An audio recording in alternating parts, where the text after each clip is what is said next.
Hey guys, welcome to this breakdown of the knockout that Cory Sandhagen inflicted on Marlon Moraes, and that was way back in UFC Fight Night. Moraes versus Sandhagen. That's UFC Fight Night 179, or UFC on ESPN Plus 37, or UFC Fight Island number 5. All right, thank you UFC for all these naming conventions. I really appreciate it. Anyway, what happened? This is a really interesting case. Cory Sandhagen is an interesting striker. What I really liked about this fight is that he showed some of his versatility, to pronounce things a little bit better. And Moraes is a great fighter as well. It's not the issue, but this is one of the first fights where I really liked the way that Cory was putting everything together. So we're going to focus on the knockout, and the main thing is this. Moraes liked to back up and get out of range, and you'll see that Cory does a really smart adjustment here. So we'll get to that in a second. So you can see here that he's going to feint or basically lower his center of gravity and start to spin a little bit, and then he's going to skip forward, feint with that left hand. And you see the reaction here. Marlon doesn't do anything wrong per se here, keeping his hands up, and he's starting to backpedal already to get out of range. And then the spin starts, the adjustment, and spin goes through. Now, Marlon's reaction, I want you to watch his hands from this high guard here. He's going to close up. So now that he's recognized what's coming at him, he's going to keep the right hand high.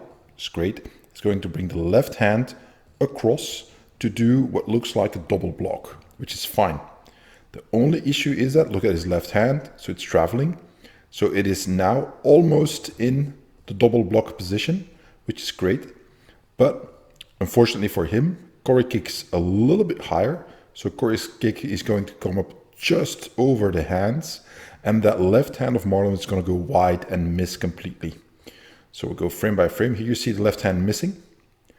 And you can see that here at the same time, I want you to focus on the hand of Marlon slightly sliding down.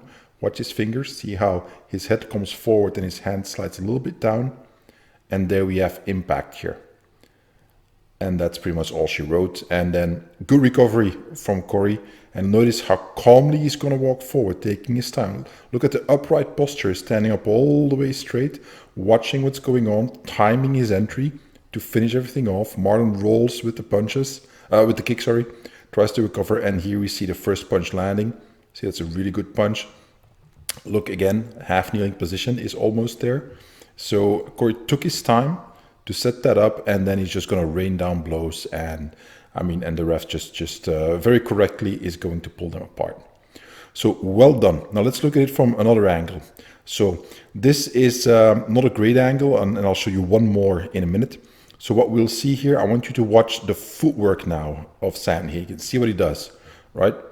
So he's going to step forward, watch that left leg advance. So that is the first part in which he knows that Marlon wants to step back, and he knows that he's going to have to cover a lot of ground going forward with that spinning kick. So he needs to set that up, and that's what he does here. Before he's actually doing anything with his arms, he's already advancing. Okay, left foot. Now watch the right foot. It's sliding up. See it sliding up, coming closer, and it starts the spinning motion to prep for it. Now, from here, I want you to watch the left foot again of Sandhagen. Watch his left foot. See how it advances again. So let's rewind that. So left foot forward, right foot slides up, and then left foot again going forward. And this is the adjustment. This is what a lot of guys won't do. They will step with the left foot, then spin into their spinning kick and try to land it. Now, because Sandhagen knew that very likely Moraes was going to back up again, what he did is adjust, and he's going to step again with his left foot, making sure he covers even more distance to make sure that Moraes stays within the range of his spinning kick. So left, right foot, and then another left foot as he rotates his body, as he turns that heel in. Notice the position of his left heel is already in the turned position. And then from here, he can spin around and finish the kick and land it. And we'll see, boom, here, point of contact is right here.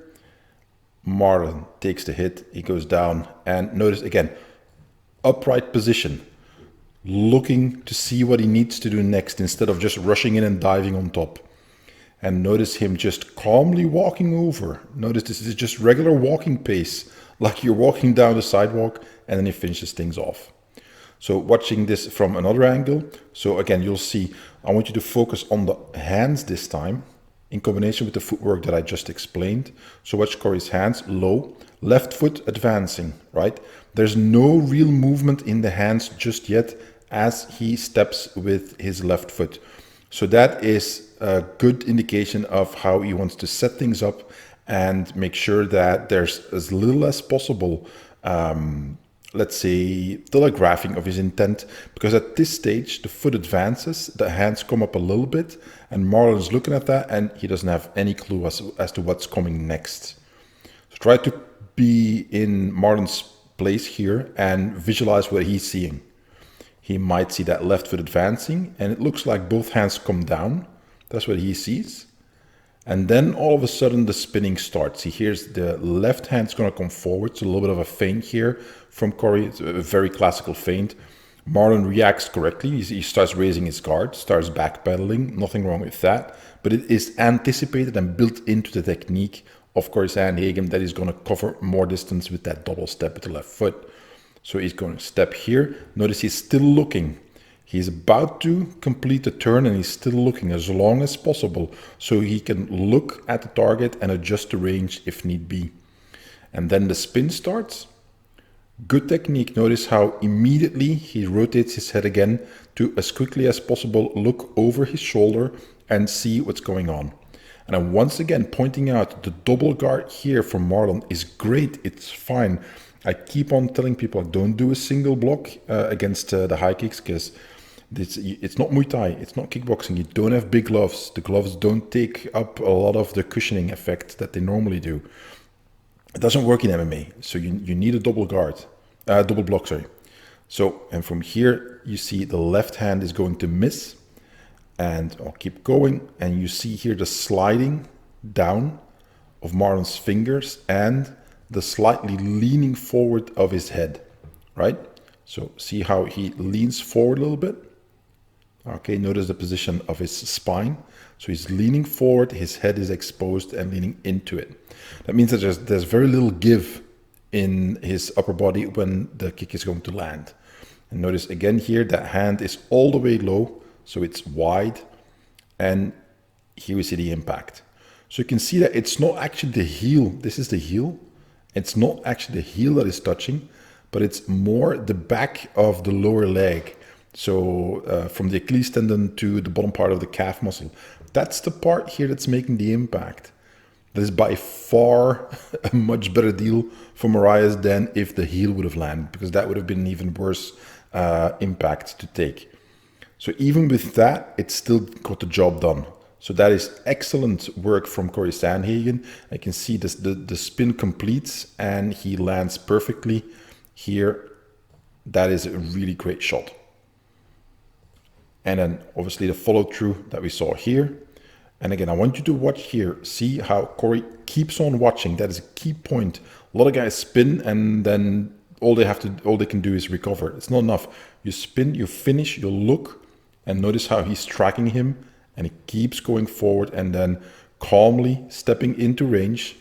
Marlon at this stage, he's about to look up again and already Cory's there. So Marlon has no idea where Cory is until that first punch lands. And then that's pretty much all she wrote. So excellent spinning back kick, spinning heel kick, spinning wheel kick, however you purists and language police want to name this kick. I don't care. I call it spinning back kick or spinning heel kick. The point is that it's really well done by Cory, and the thing that made it work was that little adjustment with the footwork. That little extra step with the left foot that allowed him to actually land the kick. And if you practice that, what you'll see is that it's a lot more difficult than it looks. A lot of guys will immediately spin and hope to land the kick, or take a big step forward and spin, but very few guys will take a step and then take an additional step with that left foot to make sure that they get their range and the kick lands. So excellent job. Well done, Cory, and looking forward to seeing more fights. And Moraes as well. I mean, he's a great fighter. I love this fight against Cejudo. Unfortunately, he lost, but that was a really great fight, especially first round. So well done. And hope both guys can maybe do a rematch one day. That'd be fun to watch. See how Marlon learns from this experience and you know, goes after Cory again and see what happens. Love to see that fight. Anyway, guys, that's it. Hope you enjoyed this video. I want you to give a really, really hard spinning back kick on the like button and do an Ezekiel choke on the share button so that all your friends who are into MMA can see it as well. And obviously, I want you to do a vertical elbow on the subscribe button. That'd be awesome. Okay, take care, keep on training, have fun.